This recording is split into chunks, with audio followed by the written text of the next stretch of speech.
Em Foco Podcast.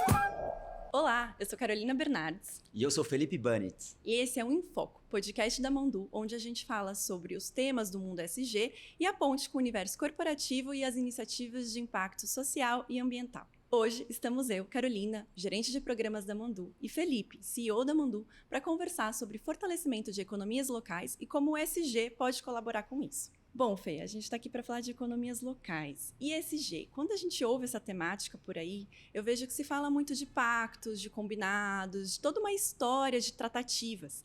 E aí eu fico me perguntando, quanto que essas temáticas, esses valores consolidam na prática? Como que a gente encontra o ESG por aí? Você já pensou nisso, assim, a realidade que a gente vive? Sim. Eu acho assim, né, que a gente vê uma crescente, né, divulgação, ainda bem aí, né, uma crescente publicação sobre ESG, sobre vários temas aí ligados à sustentabilidade, né, e é um pouco isso, como é que isso se transforma em práticas concretas, né? Mas eu acho que vai trazer, assim, essa questão, acho que vale a pena reforçar, assim, um pouco do que o Gustavo também trouxe no primeiro capítulo, junto com a Bruna, né, no primeiro episódio, que foi, assim, essa questão de uma crescente de consciência ambiental, né, e social, de sustentabilidade, né, global da população e dos governos, e aí agora as empresas também. Então, esse cenário é um cenário que me traz bastante entusiasmo, né? Eu já estou com 44 anos, já vivi aí, né, desde da vida universitária, um pouco dessa angústia da falta de esperança, e eu estou cada vez mais, né, esperançoso, vendo, por um lado, o Estado, né, via o Pacto Global, os ODS, né, essa governança global em torno da ONU, receitando, orientando, avisando, alertando e orientando os estados a assumirem cada vez mais compromissos com as temáticas da sustentabilidade. Isso também envolve esse convite para o setor empresarial, mas de fato, quando o mercado financeiro traz então o ESG como uma pauta, e aí eu vejo muito isso assim, né, é colocar as empresas na prancha do pirata e espetar para ir para frente. Então assim, tem umas... Toma uma atitude agora ou não? Tem umas que nem precisam se espetar, já saem correndo e pulam na frente nesse mar de oportunidades que o ESG traz também, mas tem outras mais lentas que aí precisam de mais alfinetadas, mais fortes para elas se movimentarem, né? Mas o mercado está impulsionando as empresas por ESG. O consumidor está impulsionando as empresas por ESG. As empresas, os consumidores estão cada vez mais sendo criteriosos na escolha dos seus produtos. Então, as empresas, seja por acesso a capital, seja por acesso a mercado, as empresas estão precisando cada vez mais olhar seriamente as suas práticas e se reinventar de dentro para fora, né? E aí a gente tem também então isso gera oportunidades, as empresas estão se reinventando, né? Por outro lado, a gente tem então as comunidades que estão cada vez mais conectadas, cada vez mais com acesso à tecnologia, à inteligência artificial, que a gente vem também apoiando, acelerando esse processo de apropriação. Então, as comunidades estão cada vez mais também capazes de construir também o seu próprio destino e o seu desenvolvimento. Então, hoje, eu vejo três grandes forças, as forças do Estado, o mercado e as comunidades, convergindo com um potencial muito grande de convergência, para a gente criar, então, observar e construir, também co-criar um movimento global de superação da pobreza e regeneração ambiental sem precedentes. Então, eu sou muito entusiasta, né? Mas qual é o desafio? Qual é o desafio para isso chover, né? Esse mar de nuvens de ideias, né? Eles chovam. É a grande questão do desenho, do design, de estratégias de integração entre o Estado, as empresas e as comunidades, para construir, então, estratégias para colocar tudo isso em prática. E aí a gente vê, então, o tema do fortalecimento das economias locais como uma pauta que tangibiliza, então, esse ESG. Então, como o Estado, o mercado e as comunidades podem se unir para fortalecer, então, essas economias dos territórios, né? Então, acho que é um pouco por aí que eu vejo. Mas o desafio é esse, é o design, é o desenho, são mundos muito diferentes. O Estado é um mundo, o mercado é outro e a comunidade é outro. A convergência não vai acontecer naturalmente, porque esses atores também, eles têm finalidades diferentes, eles atuam de jeitos diferentes, eles têm naturezas diferentes. Às vezes, linguagem. Então, uma comunidade indígena e um setor empresarial financeiro, às vezes está falando da mesma realidade, mas eles usam termos muito diferentes. E as pessoas não se conversam, são de lugares diferentes. Então, é importante a gente entender que tem ideias convergindo, mas para a gente ter uma ideia e para a gente conseguir consolidar na prática, qualquer tipo de aprendizado é um salto. Eu quero aprender várias línguas, mas até eu conseguir aprender, eu tenho que desenvolver habilidades, conhecimentos, práticas, eu tenho que exercitar. Então, eu acho que o processo, ele é incremental e ele é aos poucos, ele não está dado. Por mais que a gente está enxergando que existe um horizonte, para a gente chegar até esse horizonte é uma caminhada. E aí você trouxe essa questão da economia local. É porque é no território que a gente vive, é no contexto. Então, não é o governo, é a minha prefeitura, é o prefeito, é o professor. Então, a ação pública está ali, é o professor, é o agente comunitário de saúde. Então, a gente vive a nossa realidade, a nossa qualidade de vida é na rua, é no bairro, é por onde a gente caminha, é por onde a gente convive. Então, a economia. A gente ouve falar no jornal sobre as flutuações econômicas, os problemas financeiros, mas na prática a gente percebe, mesmo sabendo de tudo isso, quando a gente vai na padaria e vê que o pãozinho aumentou. Então, a gente precisa realmente conhecer, olhar para o lado. E eu acho que a gente, quando está falando de economia local, a gente pensa nas comunidades periféricas, indígenas, rurais. Mas, na verdade, todos nós vivemos na realidade, no local. E, às vezes, a gente se desconecta muito, porque a economia é global, as relações, as comunicações, é tudo muito global. E a gente se conecta com mundos muito distantes. Mas, na prática, a gente bebe a água que chega na nossa casa, a nossa saúde, a nossa qualidade de vida, ela está dentro do nosso dia a dia. E todos nós ganhamos muito quando a gente traz essas reflexões sobre mudanças climáticas, futuro e as necessidades de melhoria do nosso modo de vida quando a gente olha para o nosso dia a dia. Eu acho que é assim, sim, total, né, Carol? Porque assim, tem uma fala que eu acho que eu gosto muito dessas dualidades, polaridades não são inimigas, né? Uhum. Então, a gente, por exemplo, né, pensar global, agir local. Então, esse é um slogan, né, que já foi muito difundido, Sim. agora está um pouquinho esquecido, mas é um tema importante. Por quê? Porque, assim, é importante a gente se conectar com os problemas globais, mas lembrar que a gente não mora no planeta Terra, a gente mora no nosso bairro. Sim. Né? A gente mora no nosso território. E aí a gente consegue também transformar e atuar no nosso território. Então, essa consciência territorial do nosso local é um ótimo ponto de partida. Mais uma vez, pensando de dentro para fora. Né? E quando a gente vai, então, pensar as economias locais, e aí uma das coisas que a Mandu faz bastante é trabalhar para fortalecer essas economias locais, levar saúde econômica, né, para os territórios, a gente pode olhar um pouco o diagnóstico de uma economia local fragilizada como um balde furado, que a gente brinca. Sim, né? é Então, muito bom esse exemplo. Você tem assim, né, a economia local é como se fosse um balde, né, a economia de uma, vamos dizer, de uma comunidade, mesmo uma periferia de uma grande cidade ou um pequeno município também. Então, você tem ali um balde, tem dinheiro que chega. Então, que é a água, que vida. A água é a torneira. Então, tem uma torneira que entra água, que é a capacidade desse território vender riqueza, né? Exportar, vamos dizer, produtos e serviços e trazer dinheiro para dentro desse território. Então, tem diferentes formas disso acontecer, né? Então, por exemplo, tem cidades em que os empregos, as pessoas que trabalham fora, elas moram no território, elas trazem o salário delas para o território. A produção agrícola que é vendida para fora do território traz recursos. Então, a gente vai mapeando um pouco essas fontes de riqueza e vamos olhando essa torneira, só que essa riqueza não fica, esse dinheiro não fica, esse balde está todo furado porque a maior parte do que as famílias e as empresas e o governo local compram vem de fora do território.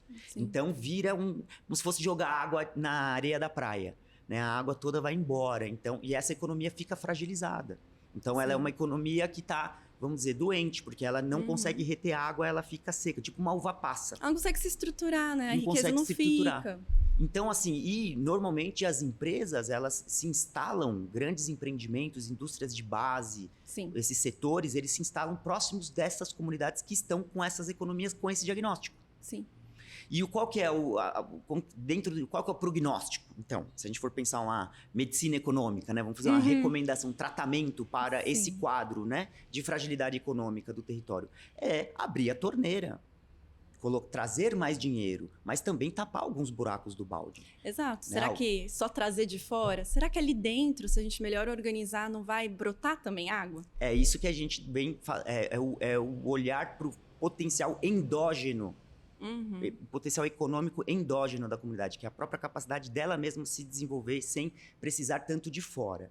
Mas o ideal é trabalhar as duas vertentes. Com certeza. Melhorar o relacionamento com o externo, produzindo mais, então fortalecendo a sua produção, aproveitando seus ativos, né, naturais, a criatividade dessa comunidade para produzir riqueza e levar para fora esses produtos e serviços, atrair, por exemplo, turistas também, diferentes setores econômicos podem ser ativados, né, para abrir a torneira e trazer mais dinheiro, e também fazer esse planejamento econômico comunitário, identificar oportunidades de substituir importações, vamos dizer, produtos e serviços que podem ser oferecidos dentro da comunidade e que hoje estão vindo de fora. E que um processo de coordenação econômica local, né, esse consumo pode direcionar uma produção nascente e gerar mais trabalho e renda para o próprio território. E aí a gente vai, né, faz uma analogia que eu faço das economias locais como o processo de implementação de sistemas agroflorestais em áreas degradadas. Então você vai plantar vai repor um pasto degradado. Então você vai começar ali, é como se fosse uma economia fragilizada. É difícil você plantar ali no pasto, a terra está fraca, o sol não tem água, não tem proteção. Então, tudo que for nascer ali vai ser difícil nascer. Agora, se você vai plantar dentro de um sistema já agroflorestal que já tem um microclima fértil, é muito mais fácil a vida brotar. É muito mais fácil novas sementes brotarem dentro desse ecossistema. Então, ou seja, novas atividades econômicas têm muito mais potencial de nascerem se o seu ambiente econômico é mais fértil. Mas só que essas economias locais estão todas muito fragilizadas. E qual que é o primeiro passo, né? Aí entra... E assim, ó, o passo também é assim, é pensar assim, tá, mas o que isso tem a ver com o ESG? Aí é a questão, as oportunidades econômicas do relacionamento das empresas com esses territórios. Então vai surgindo duas grandes agendas que eu vejo de relacionamento das empresas com o território. Uma que seria essa prática, né, como a gente viu bastante no primeiro capítulo, esse impulso, né, das empresas buscarem, né, iniciativas, construírem iniciativas ESG num olhar também de relacionamento com o seu entorno, com as comunidades do seu entorno. Tem até um dos temas do ESG é o relacionamento com as comunidades. Que é a parte, o G ali da governança. E aí você tem, né, esse processo de relacionamento. Você pode ter dois, eu vejo assim, um relacionamento, um crescimento da agenda ESG da empresa numa visão de fora para dentro, numa perspectiva que começa mais como uma compensação. Né? Então, que você tem um setor, por exemplo, indústria de base, que tem um impacto ambiental relevante quando se implementa. Aí você, então, vai assumindo uma agenda ESG cada vez mais forte para poder construir reputação, apesar dos transtornos que a implantação de projetos de infraestrutura geram, por exemplo. Então, aí você tem um vetor dessas empresas de infraestrutura, por exemplo, buscarem cada vez mais a fortalecerem as suas práticas e gerarem mais valor para o território onde elas estão instaladas. Então, esse é um vetor. Mas é um vetor de fora para dentro. É um vetor mais assim, é uma compensação, é uma busca de reputação, apesar dos pesares. Sim. Agora, quando a gente está falando outra frente muito interessante e que está crescente, muito promissora, são as empresas que nascem com produtos e serviços que se propõem a incluir comunidades. Mas entendo, mas também tem as comunidades nessa. E eu acho que dá para fazer um paralelo, porque da mesma forma que a empresa tem que olhar para dentro, tem que olhar para fora, as comunidades também têm que olhar para dentro. Porque é muito comum as comunidades, ainda mais nesses contextos de empresas que se instalam no território, que a comunidade, de repente, se viu diante de uma grande obra, de uma grande fábrica. Essa comunidade também, às vezes, fica só olhando para fora, olhando para o dano, olhando para o impacto, e às vezes esquece um pouco do que ela está ali, a história que ela carrega e o que ela quer naquela relação. E às vezes fica muito mais num lugar de apontar que aquela realidade foi alterada, e de fato foi alterada, e não olhar para si. Então, acho que tanto as empresas quanto as comunidades, elas têm uma oportunidade delas olharem para si mesmas e entenderem, diante do território, que é dinâmico, que envolve outros atores, empresas se aproximando, governo entrando e saindo, como que eu posso atuar de uma maneira que faça sentido para o meu projeto de futuro? Então, as comunidades, elas precisam se fortalecer no sentido de ter clareza do que elas querem nessas relações. Porque, às vezes, a empresa pode vir com uma iniciativa muito interessante, mas que a comunidade chega e ela é estrangeira, não reconhece, não se abre para construir uma relação. E construir uma relação é no sentido de falar, isso aqui é importante para a nossa comunidade, a gente precisa disso. E vocês têm muito a se beneficiar se vocês têm um vínculo conosco, que estamos aqui, que vivemos nesse território. Então, entendo que o caminho também são essas comunidades, o fortalecimento das comunidades, porque se essa iniciativa vir só das empresas, as comunidades podem se fechar a elas. E, de fato, o resultado não ser o que todo mundo espera, no sentido de conectar o social e o ambiental e esses territórios. Carol, o que você está trazendo é o que eu falei no começo, o design. Exato, como é feito não o é design. Automático. Porque, assim, qual é o design clássico? é o famoso de cima para baixo. Exato. Política pública tem esse mindset e muitos programas de investimento privados têm esse mindset. É a famosa receita de bolo, que você então chega com um programa pronto e implementa no território com a comunidade. Você convida a comunidade para participar da sua ação. E parte da premissa que qualquer comunidade é igual, que as pessoas são iguais, Então, que os territórios têm as mesmas histórias. Aí depois fica reclamando que não funciona, Pois né? é. É o design. Então, assim, eu acho que esse é o desafio do design. Como a gente constrói um programa, uma integração entre governo, empresa e comunidade, em que o protagonista é a comunidade.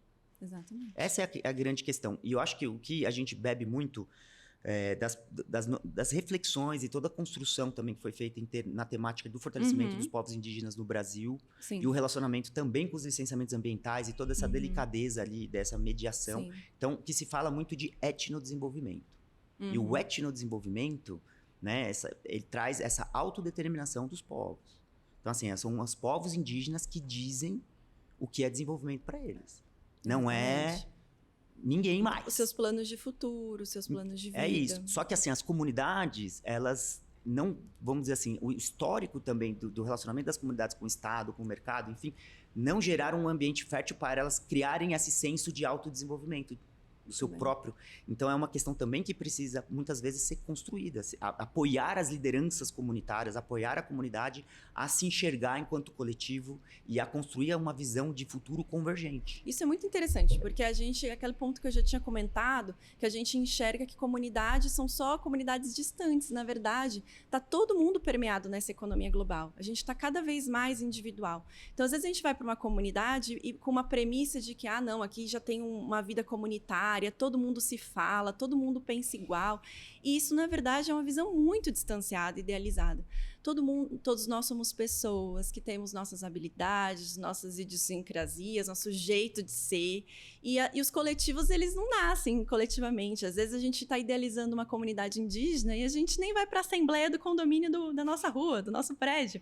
Então, é muito difícil entender que somos pessoas que precisamos criar ferramentas para conversar com o outro. Seja o outro o nosso vizinho, seja o outro a empresa que está se aproximando, seja o outro o agente público que está ali circulando no território. Que é esse tema da governança comunitária.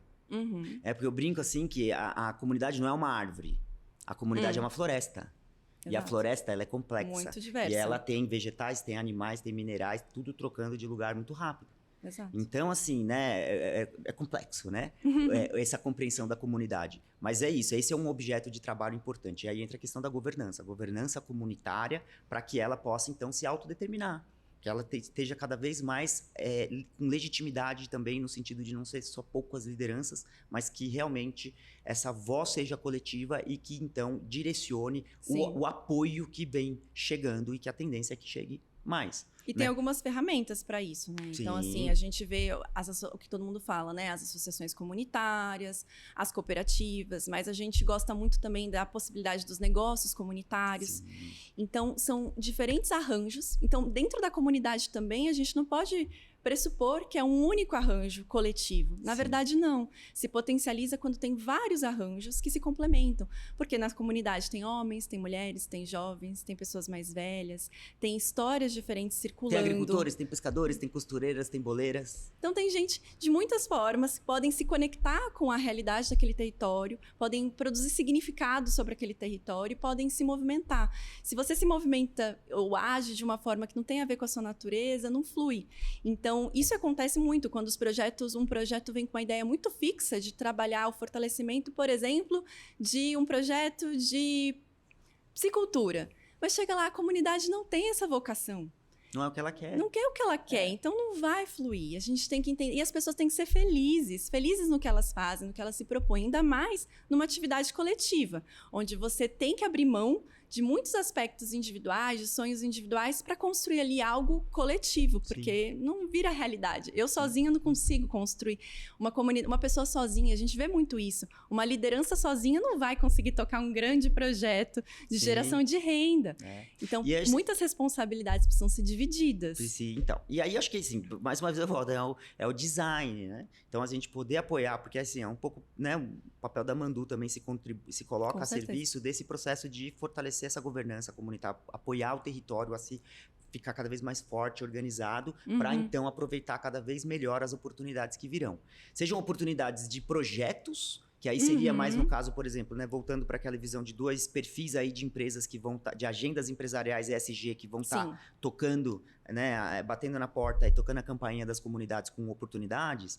Por um lado, os projetos, que aí são mais num viés, vamos dizer assim, né, de fora para dentro, então algumas compensações ou busca de reputação em que surjam oportunidades de projetos e as comunidades prontas, vamos dizer, preparadas para direcionar que projetos são prioritários e como eles querem que esses projetos aconteçam. Né? Então, essa é uma vertente.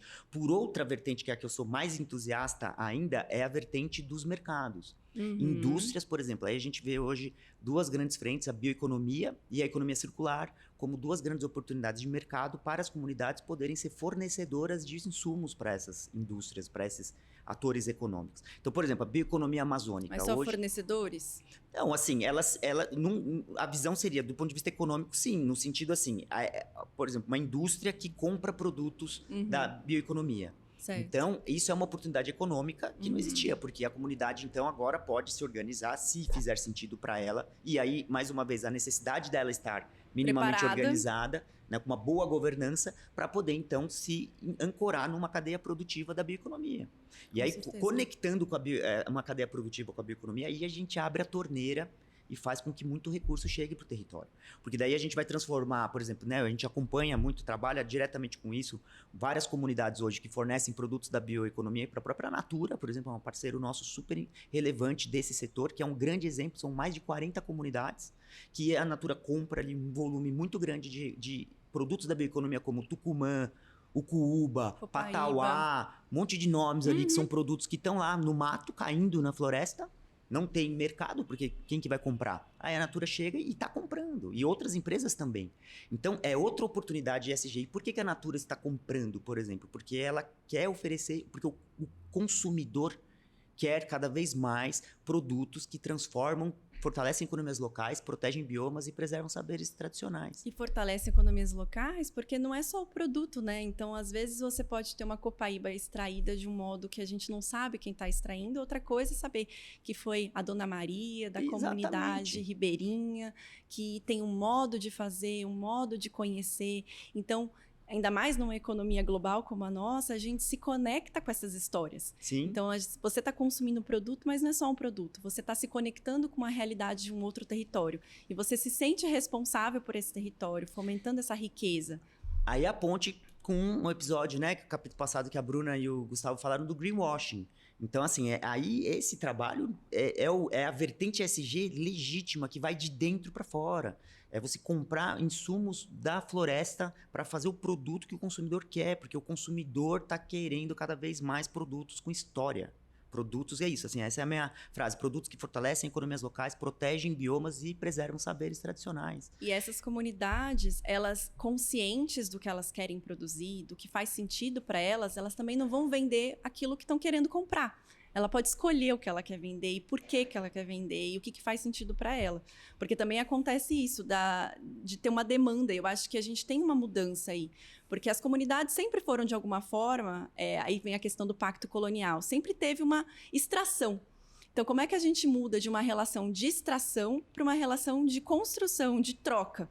E a comunidade chega para a empresa e fala, é isso aqui que eu quero ofertar, porque isso faz sentido. E empresa, para você, vale a pena fazer parceria comigo, porque eu posso te aportar. Então, a comunidade, ela chega nessa conversa de um outro lugar, de um lugar de, venha me apoiar. Vale a pena para você, empresa, investir na minha governança comunitária, na minha estrutura, porque eu tenho condições de produzir e faz sentido para mim produzir. Isso, e aí eu acho que vem um design, mais uma vez, né, essa questão do design, do desenho da estratégia e da implementação, que é a questão da gente trabalhar muito na perspectiva de, assim, também qual é vamos dizer, o compromisso da comunidade, qual é o papel da comunidade também protagonista nesse processo. Sim. Então, assim, por exemplo, do pacto colonial que você falou, que é a brincadeira, né, que eu falo também, que é isso, né, as comunidades, se a gente for pensar hoje, pegar também a bioeconomia amazônica, as comunidades ribeirinhas hoje, comunidades rurais da Amazônia, elas vivem um pacto que elas vendem produtos florestais a preços baixos e compram produtos industriais a preços altos. E o principal vilão, balde furado aí. E o principal vilão, vamos dizer, que faz com que o preço de venda seja baixo e o preço de compra seja caro, é a logística também. Também. Porque você tem que levar embora o produto com base em petróleo, em transporte no rio, e depois tem que trazer tudo também. Então, assim, o que acontece? Fica uma situação, uma balança comercial muito fragilizada, né? Que volta para a ideia do balde. Então, quando, por exemplo, essa comunidade ela se integra com uma indústria da bioeconomia, que tem boas práticas, boas condições de compra, e ela começa, então, a vender esse produto, começa a abrir a torneira e começa a entrar dinheiro. Qual é o papel, então, da comunidade? Como é que a gente também tapa o buraco do balde? Porque se não tapar o buraco do balde, vai ficar também um pouco nisso. Vai continuar vendendo, aí você vai vender por preços melhores, vai vender volumes melhores, mas ainda o dinheiro todo vai embora comprando os produtos industriais de fora por preços altos. Então, se a gente trabalhar, né, essa perspectiva de trabalhar o buraco do balde, é um pouco o papel da comunidade. Aí agora é a hora da comunidade pegar a bola e falar, olha, porque a indústria, ela tá comprando, ela tá com boas práticas. Também não é papel, talvez, da indústria ainda ter que ir lá pegar na mão da comunidade e tapar os buracos dela. Sim. Aí entra o protagonismo. Então, assim, eu passo a bola. Então, a empresa, eu compro, te ajudo a montar fábricas, máquinas para poder me atender as demandas, né, trazer as manteigas vegetais, os óleos já processados.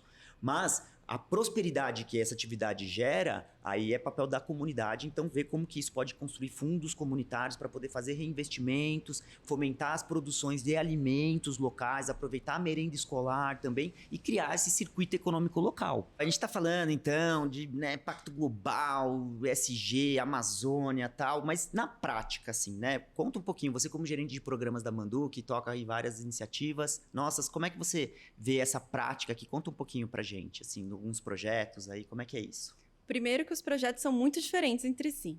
Então, a gente tem convites diferentes. Então, às vezes, a gente chega num território para executar um projeto a partir de uma realidade, como você comentou mais cedo, de existe um conflito ali naquele território. Então, como construir um projeto a partir de um conflito? Quando, por exemplo, é um processo de licenciamento ambiental. Exatamente. Existe ali uma relação crítica. E, normalmente, quando é licenciamento ambiental, normalmente tem algumas normativas. Então, ali tem um texto base do IBAMA que vai trazer algumas direções. Só que, desde os pontos lá no papel, preto no branco, até a realidade, tem um caminho para se percorrer. Que aí é o que a Bruno e o Gustavo falaram no primeiro episódio da licença social para operar. Que além da regulação do Estado, do órgão ambiental, também a liderança comunitária, a comunidade também é parte interessada que pode também gerar problemas para a operação das empresas, Exato, né? É relação de vizinhança. É, isso aí, né? Então, delicada, assim, muitas vezes. É bem delicado. Então, assim, até o modo como a gente chega nesses territórios, a gente tem que ter muito compreensão de que aquele território tem uma história. E tem um conflito que está dado. E que a gente tem que começar compreendendo, escutando muito da onde vem esse conflito, mas começar a provocar também esses atores para ir além dele. Então, a gente traz as referências. Então, todo projeto chega com algumas referências do que se espera, nem que sejam essas diretrizes de resultados. Só que aí, sempre o primeiro momento, quando a gente chega na realidade, a gente vê o que está previsto e vê a realidade, a gente fala, nossa, tem uma boa caminhada para a gente percorrer. Só que o bom é que a gente não caminha sozinho, a gente caminha junto. Então, acho que tem um primeiro papel da gente escutar e entender quem são os sujeitos que têm mais potencial, que têm mais vínculo com essa proposta de projeto. Então, se o projeto se propõe a fazer um desenvolvimento de um negócio de produção de peixes, que eu falei mais cedo, a gente tem que entender, será que faz sentido? E a gente vai conversar com a comunidade. E vai sentar com eles. Só que, às vezes, eles nem conhecem o que é projeto, como desenvolver. Então, é importante a gente também abrir alguns espaços formativos num lugar muito participativo. Eu não vou formar, vou trazer o conhecimento. Acho que isso é muito importante entender, que a gente abre espaços, abre um contexto. O projeto sempre abre um espaço para conversar sobre um assunto que talvez antes não era conversado, porque tem um litígio ali, tem um conflito. E aí, nesse espaço, a gente começa a conversar de, e aí, como é que é a economia? Como que vocês veem o futuro da comunidade de vocês? O que vocês gostam de fazer? O que vocês sentem falta? E, por exemplo, num dos projetos que a gente foi fazer um curso de empreendedorismo, a gente começou a ouvir uma infinidade de desejos, de negócios, de vontades mesmo, das pessoas se realizarem nos projetos. E aí eles começaram a entender, então isso é projeto, é eu me focar e fazer alguma atividade que faz sentido para mim, que pode me reverter em renda. E eles, sim. E eles começaram a ver que a pessoa que queria produzir bolo tinha tanto desejo quanto alguém que queria fazer uma produção de peixe. E que tudo fazia sentido, mas bastava querer. Então, e legal que você está trazendo aqui, né, dentro dessa visão, né, mais uma vez aí do design, da inovação social, do design social é isso, né? A primeira coisa que você está trazendo assim, é fazer uma boa escuta do território, uma ampla escuta do território e construir a intervenção a partir dessa escuta. E não só a gente escutar, mas a gente criar espaços para eles se escutarem, deles se verem. E às vezes quando você está contando para o outro, às vezes a pessoa se dá conta de algo que faz muito sentido para ela, mas ela só se dá conta na conversa. Porque, nossa, ninguém me perguntou isso antes. Né? Ninguém me perguntou por que eu quero cuidar da minha propriedade rural. Por que isso faz sentido para mim? Eu só estava cuidando. Sim. Então, e aí, por exemplo, a gente tem que partir muito dos desejos. Tinha uma comunidade que queria fazer um projeto de piscicultura. Mas a gente foi conversando no curso, eles começaram a trazer muito, assim, na hora que a gente fazia os lanches para o curso, nossa, aqui na comunidade a gente não tem um pão quentinho. E era um desejo muito latente deles terem pão quentinho na comunidade. Porque a realidade era só lá na padaria, que está lá na BR, lá fora. Então, será que a gente pode criar uma padaria ou uma pequena casa de lanches e a gente conseguir fornecer para nós mesmos um pão quentinho? Então, é a partir do desejo. E eu entendo que, por exemplo, nos contextos de licenciamento ambiental, a gente tem um conflito. E, às vezes, nós ficamos muito no impacto disso, porque é real. Uhum. Mas a gente precisa acolher, escutar e, a partir disso, começar a construir desejo. Porque a gente se movimenta para frente porque a gente quer atravessar a rua, a gente quer andar. Então, esse lugar do projeto, e voltando aqui para a nossa atuação das equipes, ao mesmo tempo que é um lugar de escuta, mas também é um lugar de provocar, isso, que as pessoas se movimentem. Né? Porque eu acho que essa é a diferença também, né, que a gente pensa assim, desse mindset, né, do olhar que a gente tem, a forma como a gente também enxerga o nosso relacionamento com as comunidades e o nosso fomento é de olhar as comunidades serem sujeitas e não beneficiárias. Com certeza. Né? Essa coisa dos beneficiários do projeto, né? Pra gente... Era público-alvo antes, né? Eu dou uma estremecida aqui. Não é beneficiário, né? Beneficiário é isso, gente. Aí, a receita de ter... a visão de mundo do beneficiário é a receita para você sair e o projeto acaba. Por quê? Porque eles são beneficiários. O projeto não é deles, eles só recebem. Então, o olhar, né, a cocriação com a comunidade para ser deles. Então, quando elas falam que eu quero uma padaria, é delas. E a gente tem que estar muito atento a isso, porque às vezes a comunidade se expressa um desejo, que às vezes ela fala... Sabe quando você fala tanto algo que vira uma verdade e você está desconectado daquilo que você realmente deseja?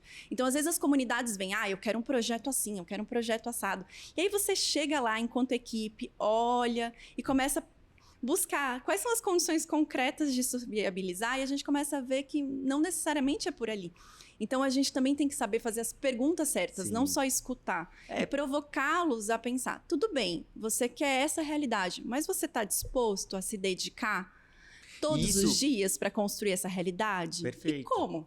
Exato. E a inovação social, ela traz um olhar, assim, uma matriz, assim, que é tudo tem que partir do desejo. Mas precisa ter viabilidade. Com certeza. Né? Ou seja, precisa parar em pé, precisa, por exemplo, né, o pão tem que ter um custo e um preço, senão as pessoas vão comprar fora. Se for muito caro o pão, então tem que ter viabilidade e tem que ter praticabilidade. Ou seja, as pessoas vão conseguir tocar a padaria, ou fazer uma tecnologia muito avançada que a comunidade não vai conseguir dominar. Não, padaria, dá para você conseguir ter um pão por um preço legal, a comunidade consegue tocar a padaria e elas querem, pronto. Aí você fez o design redondo da inovação social. Atuação.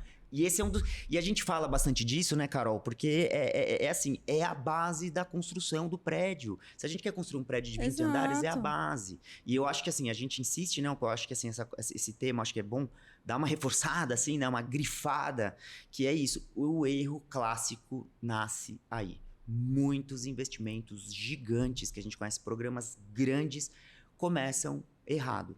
Com certeza. E aí fica tipo aquela torre de Pisa, sabe? Ele fica torto e não dá certo. Não, então, isso é muito feeling. É muito importante. E a gente tem que ter muito esse feeling de perceber quando tá torto. Quando a gente está tentando encaixar. Então, uma proposta, um curso que seja. E aí a gente pode trazer outro exemplo. Então, eu mencionei esse curso de empreendedorismo, onde a gente trazia conceitos e também colocava as pessoas que estavam ali fazendo o curso no exercício de praticar as suas decisões, de assumir suas respostas, assumir seus desejos. Elaborar seus planos. Elaborar seus planos. Não é, não, o pessoal vem aqui e me fala o que eu tenho que fazer. Não faz sentido para você, não vai dar certo. E vai ter que também levantar da cadeira para fazer, né? Que é isso que é o estímulo nosso também. Exato. A gente precisa também estimular, porque, assim, eu fico vendo muita política pública, né? Enfim, o Bolsa Família, que é importante também, mas ok, ele não estimula. Então, assim, o nosso papel é também estimular. A gente pega o curso e faz alguma coisa, cria alguma coisa em cima desse conhecimento, né? Então, acho que essa é uma questão. E o que é legal é isso, né, Carol? A gente tem, então, né, que você está trazendo, a gente tem esse olhar que é bem desse do design, ou seja, um bom diagnóstico, uma boa construção com a comunidade, com o protagonismo dela, para ser dela, né? Pra gente já... Sim. 90% dos problemas estão resolvidos se a gente faz uma bela construção. Sim. E acerta, né, o começo. E aí entra essa questão, né? Então, por exemplo, tanto para fazer o desenho, né, com eles, mas para implementar a padaria, por exemplo, aí a gente entra com bastante desenvolvimento de capacidades, de competências, habilidades, né? Capacitações, formações. Aí entra o tema da andragogia, que é a educação para os adultos. Né? Porque a gente vem ali com pedagogia, é legal, só que pedagogia é para criança. Adulto aprende de outra forma. Exatamente. Então, adulto aprende muito fazendo. Porque às vezes é isso, ver para crer. Então, você tem que fazer junto para ir falar, beleza. E aí é o nosso papel, né? E aí a gente, como projeto, de novo, trazendo mais para a concretude da nossa atuação, a gente tem que estar assumindo alguns papéis. Então, a gente, ao mesmo tempo, abre um espaço formativo, onde a gente suscita que as pessoas falem. Ao mesmo tempo, coloca o ritmo e fala, não, tudo bem, vocês querem pensar o projeto, mas não, tem que entregar o projeto num determinado prazo. Porque senão as pessoas vão se perdendo. Então, a gente tem que dar o ritmo, tem que dar a condução, mas ao mesmo tempo, às vezes, tem que se afastar.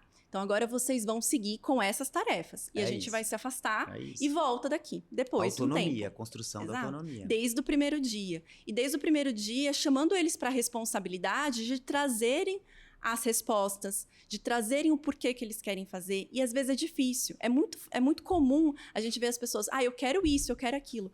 Mas não tem clareza do primeiro passo. Sim. O primeiro passo é você escrever o que você quer. Ou o primeiro passo é você conversar com o seu vizinho se ele quer a mesma coisa. Não, vou falar com o meu vizinho. Não dá muito certo falar com ele. Então, assim, aí a gente começa a entrar numa camada mais profunda da governança comunitária, das relações comunitárias, de quem são esses sujeitos. Então, a gente tem que ter esses vários chapéus, esses vários papéis. Então, a equipe tem, ao mesmo tempo, que dá forma do projeto, dá contorno para as pessoas se situarem, dá conceitos, referências, para eles terem essas referências para se juntar com o que eles querem e aí, a partir disso, começar a construir um futuro. E aí eu acho muito interessante uma outra iniciativa que a gente fez as oficinas de políticas públicas. Foi um processo formativo de 15 meses. E no começo a gente ficava pensando... com associações comunitárias, Com associações comunitárias, na verdade até com grupos que não são formalizados, mas que estão organizados. Da comunidade interessados em puxar mais, garantir mais os direitos que o Estado tem que Exato. E garantir. Aí no começo eles olhavam o Estado lá fora, o recurso, a riqueza, tá tudo lá fora, não tá aqui dentro. E a gente começa, onde é lá fora, onde é aqui dentro? A gente começa fazendo um mapa. Eles começam a se localizar no território, começam a se reconhecer. Minha vizinha é agente comunitária de saúde. Nossa, a minha prima é professora. E aí eles começam a ver que, na verdade, a ação também está na comunidade, também está neles. E aí é uma outra perspectiva para atuar. No começo, e nós, enquanto equipe de projeto, a gente também vai estimulando. E é um processo contínuo de construção. No começo, a gente pensava, nossa, a gente vai terminar esse percurso formativo com um projeto? Será? Será que faz sentido? A gente não tem controle se o projeto vai ser apoiado por um edital. Será que eles vão sair motivados ou frustrados, sentindo que depende de um outro a mudança da realidade? A gente não. Então, vamos simplificar. Vamos pensar qual ação comunitária faz sentido para cada um desses grupos. E aí foi um processo deles entenderem quais são as ações que fazem sentido para eles. Em uma comunidade, eles falaram, vamos falar com a professora, porque não se fala na aula de história sobre a história do nosso quilombo. E aí eles foram, sentaram, chamaram a professora da escola e fizeram uma conversa. E terminou como uma apresentação. Então, como que eles se reconhecem e vão construindo, e a gente, enquanto equipe de projeto, entende que a gente começa a dar margem e vai guiando, mas que o caminho é deles. E assim, né, eu acho que você falando dessa questão que a gente, né, tocou bastante de governança comunitária, engajamento, desenvolvimento de capacidades, né, isso aí tudo vem mostrar um pouco que, cara, desenvolvimento de comunidades não é algo simples, né? Você vai fazer assim, atrás a receita do bolo, que você faz isso, uma capacitação assim, assado, cozido e frito e... Não, com certeza não. Esquece. Né? Se alguém souber, por favor, venha me ensinar aqui, porque para nós a gente sabe que, né, é um desafio e que a gente vai, né, navegando e vamos cada vez mais aprendendo aqui a como conduzir, né, a participar, aprender também com esse processo. Acho que é muito rico. E aí o que você está trazendo, então, para fazer uma síntese assim, a gente, então, quando vai pensar um projeto, a gente entra com um bom diagnóstico, uma boa escuta, uma cocriação com a comunidade, a identificação das vocações, dos desejos. Dos desejos. E aí entra com um desenvolvimento de capacidades, capacitações, formações, muita andragogia, para a gente ir afinando também com eles o que é viável, o que é aplicável, bem pé no chão. Habilidades. Né? Habilidades. Então rotinas. Todo esse trabalho para daí, normalmente, isso como você falou, cada projeto é um projeto, mas a gente gosta de também fazer uma chamada de mini projetos. Uma forma da turma acessar um recurso. Com certeza. Né? Então, assim, aquela coisa de premiar a turma que pedalou. E chamar para responsabilidade. E chamar para responsabilidade para nascer algo. Pode nascer um negócio comunitário, pode nascer um projeto de saúde, de educação, de infraestrutura comunitária. Pode nascer um evento comunitário. Um evento, né? Mas uma iniciativa, uma campanha, né? Mas uma iniciativa, né? E aí a gente, então, faz a colheita, a celebração aí de todo o processo. Então, esse seria, talvez a gente pudesse falar assim, em linhas gerais, né? Uma forma como a Mandu gosta de trabalhar isso. É uma escuta profunda, uma cocriação com a comunidade, o desenvolvimento das capacidades, o acesso a recursos, para poder implementar e criar coisas novas no mundo. E um compromisso com a prática. Sempre trazê-los para o compromisso. Exato. E a gente tem que sair com algo concreto, porque senão nem eles saem motivados. Se a gente fizer só conversas e reflexões, não faz sentido. Sim. Um dia, eu acho que é interessante trazer, uma vez, no final de um projeto de 3 anos, eu perguntei para vários comunitários: o que o projeto possibilitou para você? O que significa para você ter participado? Aí a pessoa, sabe, o projeto me trouxe segurança. E eu fiquei muito arrepiada na hora, porque eu imaginava que ele ia falar: o projeto me trouxe a oportunidade de produzir minhas galinhas, de vender para os meus vizinhos, de comprar enfim, algum bem importante. Não, achei que ela ia trazer coisas assim bem concretas. Ela não, trouxe segurança. Falei, o que é segurança? Sabe, com o projeto, eu aprendi que eu posso fazer acontecer. Que eu sei que se eu colocar essa quantidade de dinheiro aqui e eu tiver 50 galinhas, daqui a 3 meses, exatamente, eu vou ter esse recurso de volta. Então, ela tinha clareza de futuro para ela, concreto. O que ela precisava fazer, as consequências disso e os resultados. Então, e se ela quiser agora fazer outra coisa, qualquer iniciativa dela, ela já vai estar com muito mais autoestima e muito mais capacidades de tocar os seus sonhos. É, né? Muito menos sobre o que a gente ensinou e sobre como ela sente segurança, porque ela sabe, ela aprendeu. E é muito legal. E aí, fazendo uma ponte, Carol, eu queria pegar um gancho aqui, que é falar um pouco assim, né? Aí trazendo, então, né, um pouco dessa forma, um pouco da Mandu, esses passos que a gente gosta de dar, e aí trazendo para um exemplo também muito legal, que eu ajudei a conceber e acompanhei de perto aí a implementação, que foi um programa que a gente implementou com organizações de catadores. Então, aí a gente está falando assim, saindo da Amazônia, do mundo rural, indo para a cidade, né? Que são todos territórios. Metrópoles, né? Exatamente. Todos os seus, né? Então, tudo se aplica, o conceito. Então, a gente vai lá para os catadores. Então, qual que chegou a encomenda para a gente? Olha, a gente quer... É uma grande empresa, desenvolveu uma resina baseada em garrafa PET e falou: a gente quer comprar de catadores. A gente quer que vocês ajudem a gente a organizar uma cadeia de fornecedores. Isso a gente adora fazer, que é estruturar fornecedores de base comunitária para a grande indústria. Adoramos. E aí foi feita uma encomenda. Olha, queremos fazer isso de garrafa PET. E aí fizemos esse processo. Conversamos com 13 organizações de catadores do território. Escutamos, fizemos tudo isso que a gente acabou de falar. Aí, então, identificamos que eles já tinham uma agenda comum de uma rede que já tinha nome, mas que ainda estava precisando de mais corpo, uma organização de segunda ordem que representa todas as 13 associações de catadores, então uma rede, né, de organizações de catadores, e aí nós, então, impulsionamos, demos força para essa rede, e essa rede, então, hoje abastece a indústria com toda a PET coletada por todas essas associações de catadores. Mas essas associações já trabalhavam juntas? Elas cada uma estava na sua atuação, Cada um no seu pedaço. com essa proposta de rede, que já tinha o nome da rede, já tinha, né, um contexto ali, um sonho, mas esse sonho ainda precisava de corpo, precisava ir para a prática. E aí nós, então, entramos e ajudamos, já que era um desejo deles, né? Eles que queriam, eles já tinham a rede, só precisavam jogar mais lenha na fogueira.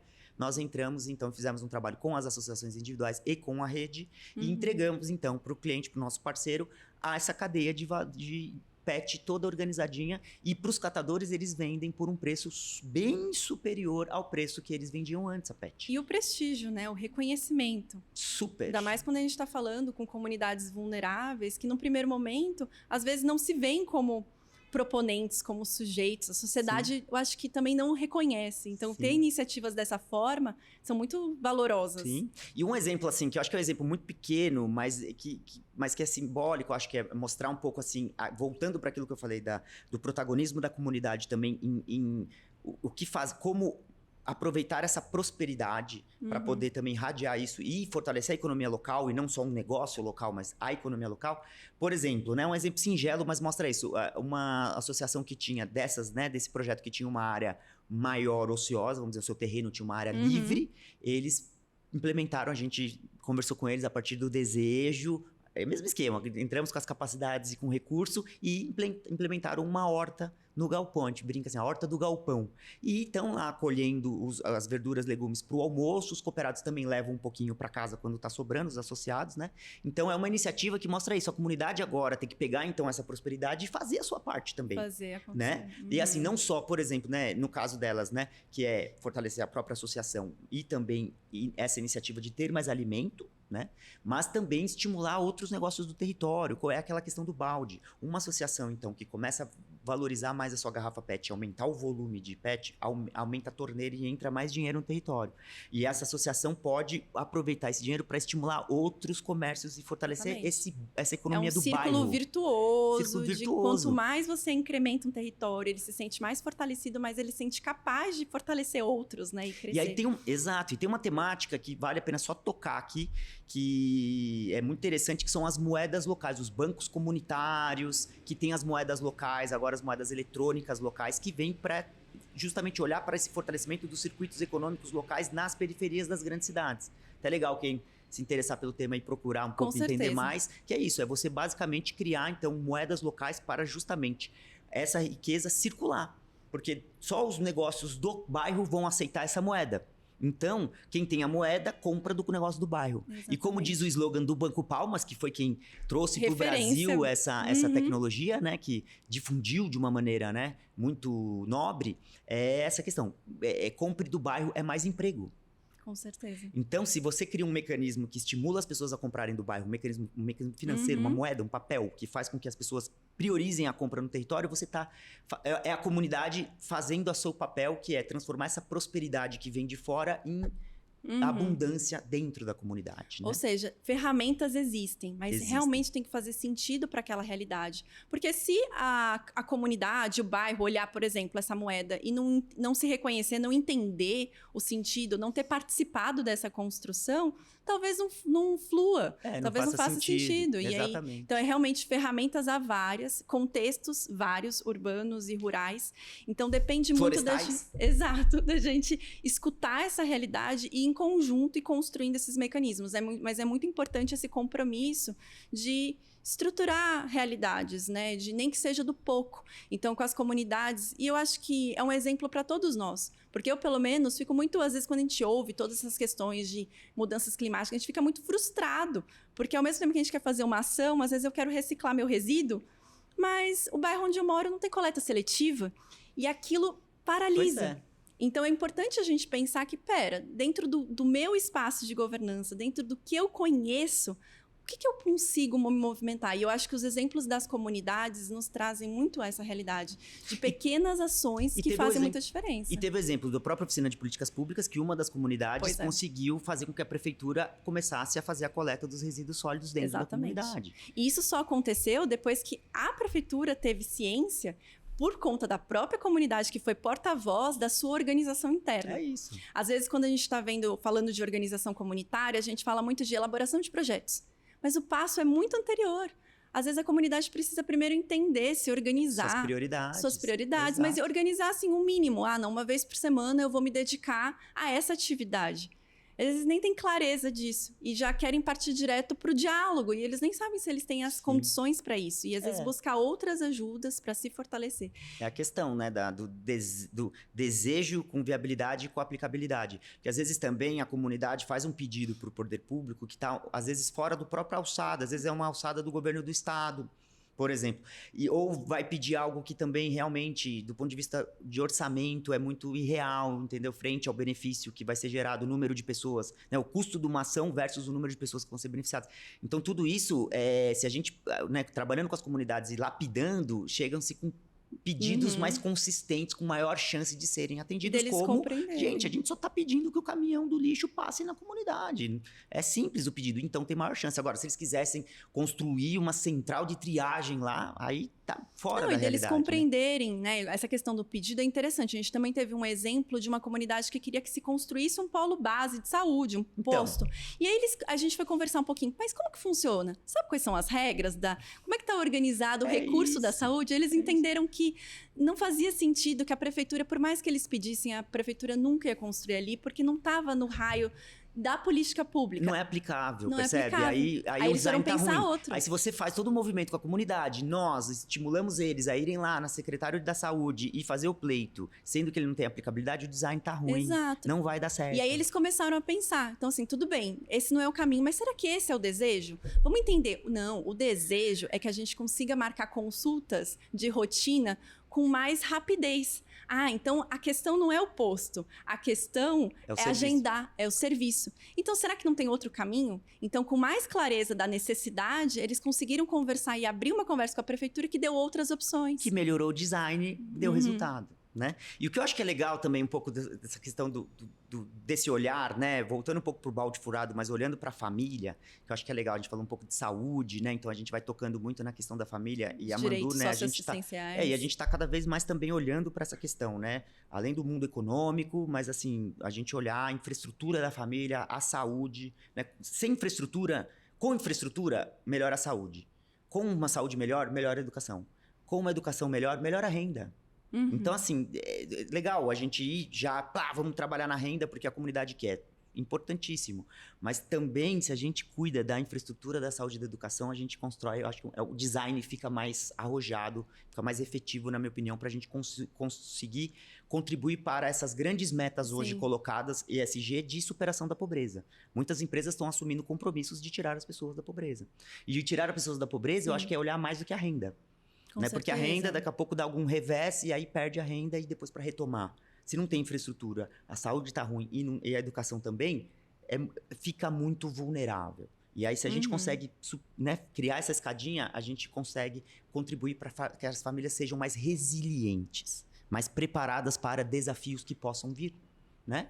E aí a gente vai olhando cada vez mais para isso. Mas assim, né? E aí a gente, claro que, né, devemos olhar a questão econômica, ela é importante também. E se a gente pega o balde, vamos voltar para o balde furado, mas a gente olha, em vez de olhar o balde como a economia comunitária, mas o bolso da família, sim, é a mesma coisa, tem dinheiro, então a família tem as suas fontes de riqueza, de renda, que são a sua torneira, e tem os seus buracos do balde para onde elas gastam, né? E qual que é um objetivo nosso? É como é que a gente ajuda a abrir a torneira, vender a garrafa PET por um preço maior, que faz com que a remuneração da catadora aumente, mas também ajudar elas a reduzirem um pouco o custo de vida. Eu acho interessante que agora, eu acho que passando por todos esses exemplos, a gente pode voltar para a primeira pergunta, né? Por que é importante fortalecer as economias locais e o que o ESG tem a ver com isso? Porque a gente começa a perceber que fortalecer economias locais é fortalecer uma série de atores, processos, conhecimentos, não é uma coisa só. E a gente está fortalecendo diferentes lugares, diferentes pessoas. Isso. E quanto mais pessoas estão envolvidas, a gente consegue abarcar um território maior. E essa é a ponte, né? Porque assim, olhando o balde da comunidade, se essa economia comunitária ela está fértil, as famílias que estão inseridas nessa economia vão ter mais chance, mais facilidade de abrir a sua torneira e trazer mais dinheiro. E também tapar buracos do balde e reduzir custo de vida, por exemplo, como a padaria que você trouxe. Se tem uma padaria no bairro, eu vou comprar um pão mais perto, eu não vou precisar me deslocar até lá longe para comprar o pão. Talvez meu filho não precisa gastar logística e trabalhar lá na cidade, na padaria, ele pode trabalhar aqui mesmo. Por exemplo, entendeu? Então, assim, vai gerar mais oportunidades de emprego, vai gerar mais oportunidades da gente vender produtos e serviços para os próprios vizinhos, porque a economia está fértil. Então, essa o olhar nosso de design. Exato. Se a gente ajuda, então, as economias locais a ficarem mais prósperas, as famílias vão ter maior chance de prosperar, né? Seja por ter mais oportunidades de trazer dinheiro para dentro do seu orçamento familiar, seja por ter uma infraestrutura ali que reduz o custo de vida. Pensa uma comunidade que está a 6 horas de barco de um porto na Amazônia, de uma cidade portuária na Amazônia. Quanto que custa para essa turma conseguir uma lata de óleo de soja? Fica caríssimo, a logística é muito cara. Só ir voltar, então, já gastou tudo. Você entende? Agora, se você tem no território, na comunidade, você tem, por exemplo, uma cantina. O que é uma cantina? É um comércio da comunidade que recebe os produtos florestais e os comunitários acessam produtos industriais a preço da cidade. Exatamente. Aí, se você tem uma infraestrutura dessa, você está reduzindo o custo de vida das famílias. E esse dinheiro pode ir para outros lugares, essa riqueza pode ir para outros lugares. E pode, inclusive, alimentar um outro negócio que está nascendo da comunidade. Uma doceira que vai fazer... Agora você vai fazer a festa de aniversário com o bolo da doceira da minha vizinha. Porque agora eu tenho dinheiro. Antes, não. Eu ia ter que fazer um bolinho de mandioca simples. Agora eu faço um confeitado da vizinha. E aí a vizinha já gera riqueza. E aí a riqueza vai circulando. Então, por exemplo, ter a cantina numa comunidade na Amazônia, ribeirinha da Amazônia, dentro de uma reserva extrativista na Amazônia, ela é um elemento que fortalece a saúde financeira da família. Porque ela vai poder gastar menos para acessar seus produtos industriais. Então, ou seja, cuidar da economia local gera um ambiente mais fértil para as economias familiares prosperarem. E famílias com mais saúde financeira, mais dinheiro sobrando, quanto que entra de água e quanto que sai de água, quanto fica, é o indicador de saúde financeira da família. Essa saúde financeira aparecendo gera possibilidades da família reinvestir na sua infraestrutura, na sua saúde e na sua educação. Percebe? E aí a gente... Tudo bem, o Estado tem que garantir infraestrutura, saúde e educação. Tudo bem, mas as famílias também. E você complementa e precisa ter dinheiro. Então, essa né, a chave assim, que a gente vê. É como que a gente pode... Estou dando uma amarrada assim, né? Como que a gente pode aproveitar essas oportunidades hoje de ESG? Sejam de empresas que estão entrando na agenda mais numa perspectiva de fora para dentro, que não estão ainda mexendo no seu produto core, ali na sua atividade central, mas estão cada vez mais comprometidas para compensar e para construir sua reputação. Certo. E a outra, que eu sou mais entusiasta ainda, que são as empresas que estão nascendo no DNA de incluir comunidades nas suas cadeias de suprimentos. Hoje tem marcas de chocolate lindas que começam com a comunidade, colocam a foto do produtor no chocolate. E outros produtos que estão nascendo. Então, essas empresas, elas nascem com o DNA delas para incluir comunidades. O produto, a proposta, o modelo de negócios é baseado numa estratégia de geração de valor com as comunidades. E há empresas nascendo nas comunidades. Então, isso. E tem empresas grandes também. Tem empresas se convertendo no sentido de... Eu vou pegar, por exemplo, uma grande empresa de alimentos global. Ela está abrindo uma linha... Estão abrindo áreas de bioeconomia para estabelecer uma relação comercial diferenciada para ter esses produtos, essas commodities que fortalecem economias locais, protegem biomas e preservam saberes tradicionais. O cacau. Gente, não sei se estão acompanhando, está R$60 o quilo da amêndoa do cacau. Aumentou 3 vezes. Por quê? Está faltando cacau. E o mercado que quer cacau não está fomentando, eles estão olhando, estão fomentando. Só que eles querem já um cacau sustentável. Porque daí o chocolate fica mais caro na gôndola. Aí já começa a vir todo o movimento de estimular o plantio de cacau sustentável nas comunidades. E às vezes tem agricultores ali produzindo, precisando de apoio, às vezes alguma diferença ali, algum suporte, porque eles já fazem isso. Exato. E precisam de um suporte, precisam de estar conectados com quem está querendo comprar. É isso. Então, ou seja, o ESG está trazendo as oportunidades. As comunidades com um bom design, com uma boa governança interna, com a maturidade para lidar com isso, vão conseguir cada vez mais, né, acessar recursos para melhorar suas infraestruturas comunitárias, para garantir para a população saúde, educação e renda, né, cada vez mais apoiar essa agenda mas também cada vez mais oportunidades das comunidades se conectarem diretamente com indústrias que estão trazendo tecnologias sustentáveis para as comunidades melhorarem os manejos, né? Estão trazendo políticas de preços mais generosas, né? Então estão trazendo uma série de novidades aí que eu acredito muito. Então hoje a gente vê 2 grandes vetores ESG para o fortalecimento das economias locais. E as economias locais mais férteis, é que nem eu falei do pasto versus a floresta. Uma economia local, floresta, fértil, fresquinha, aquele microclima propício para a vida nascer, ele é assim que a gente vai apoiando as comunidades a se tornarem. Então, o ESG ajuda a gente a fortalecer essas economias locais com as comunidades, né? Ajudar a gente, assim, ajudar as comunidades, né, a se fortalecerem para gerar um ambiente mais fértil para as famílias, então, prosperarem. Exato. E aí, por isso que eu vou falando, assim, dessa questão, que eu sou muito entusiasta desse movimento, assim, que eu acho que é um movimento global sem precedentes, que eu tô vendo, assim, que potencial de acontecer para a gente poder superar a pobreza e plantar floresta e resolver esses grandes dilemas hoje que assolam a humanidade, né? Acho que a gente pode dizer que a ESG tem um futuro muito próspero se entender que o caminho, o ponto de partida são os territórios, são as economias locais. E esse também é o ponto de chegada, porque é onde vai mudar a nossa vida, vai trazer qualidade de vida para todos nós. É isso aí, para as famílias. Bom, acho que a gente conseguiu falar um bocado sobre como é essa jornada de começar de um projeto com a empresa, mergulhar na comunidade, construir esse diálogo contínuo de entender as realidades, construir capacidades, mas assim, como que as empresas estão vendo essa volta? Está fazendo sentido para elas, a comunidade se sentir mais segura, fortalecida? É super, assim, né, porque assim, né, a Mandu, a gente trabalha, né, principalmente a nossa forma ali, como somos uma consultoria de inovação social, a gente atende principalmente as empresas que têm as suas necessidades de fortalecer seu relacionamento com os territórios e com as comunidades. Né? Seus vizinhos. Seus vizinhos. Sejam nessas duas. Pode ser os vizinhos, principalmente quando a gente está falando de projetos, indústria de base, de infraestrutura, que tem ali seu relacionamento do entorno, mas também estamos falando com indústrias da bioeconomia e de outros setores que nos buscam para poder embarcar pequenos produtores, né, que a gente chama de desenvolvimento de fornecedores de base comunitária. Então, a gente vê o seguinte, que ambas as agendas, a gente vem sentindo um ótimo feedback dos parceiros no sentido de sentir que, do ponto de vista, né, do relacionamento com as comunidades, vai construindo aquela perspectiva da geração de valor compartilhado, né, que as comunidades vão sentindo também que a empresa próxima do território, ela também ajuda e complementa o Estado, se integra ao Estado para poder fazer um complemento de atendimento dos direitos.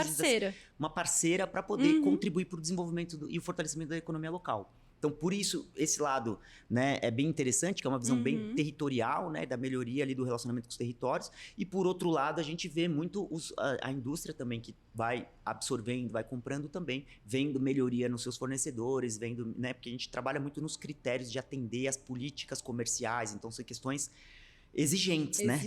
E a qualidade do produto tem que atender. Então, assim, a Mandu tem, por exemplo, a gente trabalha muito, né, no caso que eu falei ali com as comunidades que atendem, né, produtos da sociobioeconomia para a Natura, que a gente tem um trabalho muito fino ali de gestão financeira, gerenciamento financeiro, habilitação para eles pegarem crédito, para poder cuidar de toda a parte de prestação de contas. Então, é um trabalho bem, vamos dizer assim, sofisticado ali de gestão, cuidadoso, que vão gerando resultados muito bons ali do ponto de vista de fortalecimento mesmo da comunidade enquanto uma fornecedora que tem a competência, que tem consegue atender às necessidades da indústria sem ficar gerando transtornos, né? Então, a gente tem bastante essa agenda e vamos recebendo esses feedbacks. O que vão nos deixando entusiastas, não só para a nossa capacidade aí de escala, né, da gente crescer, mas de ver também todo um movimento positivo das outras empresas que não necessariamente se relacionam com a gente, de estarem se engajando cada vez mais, né? E eu acho que essa é a questão do potencial de escala, de conseguir, então, construir bons cases de sucesso, ter boas aprendizagens, sem cair no risco de padronização. Com né? certeza. Então, poder colher todos esses aprendizados, né? Reunir todo esse banco de dados aí de experiências vivas para ir cada vez mais caprichando nesse design, nesse desenho, reunindo, então, como a gente começou, os desafios do mundo do Estado, o mundo do mercado e o mundo das comunidades, como é que a gente consegue integrar tudo com um design bem legal, bem redondo e começar a escalar e isso aplicando essas iniciativas com todas as adequações necessárias, mas estimulando que outras empresas e outros governos vão também adotando essas boas práticas, né? Cuidar do todo. Então, o todo tem que ser harmônico, tem que fazer sentido, mas também o detalhe. Isso. Cuidar das partes. Cuidar então, das acho partes. que fazer esse jogo e estar sempre equilibrando é o segredo para tantas empresas e as comunidades verem sentido nessas pontes que a gente está criando, né? É isso aí. E esse acho que é o desafio, que como eu falei, né? Polaridades não são inimigas, né? É como a gente consegue pensar... Integrá-las. Como que a gente consegue, por um lado, saber que não podemos ter receita de bolo, porque cada comunidade tem suas especificidades, a gente tem que ter Cada uma empresa escutativa, também. Todos os contextos influenciam, mas por outro lado a gente conseguir também ter umas sacadas, pegar as manhas, né? Temos que pegar as manhas da coisa, e aí a gente vem pegando as manhas, porque daí a gente consegue adequar, mas com Exato. método, com processo. Não dá para também cada projeto você começar do zero a sua curva de Não. aprendizagem, né? Porque a gente está Então- aprendendo no processo também. Isso, então acho que esse é o caminho do meio, né? Então, Bom.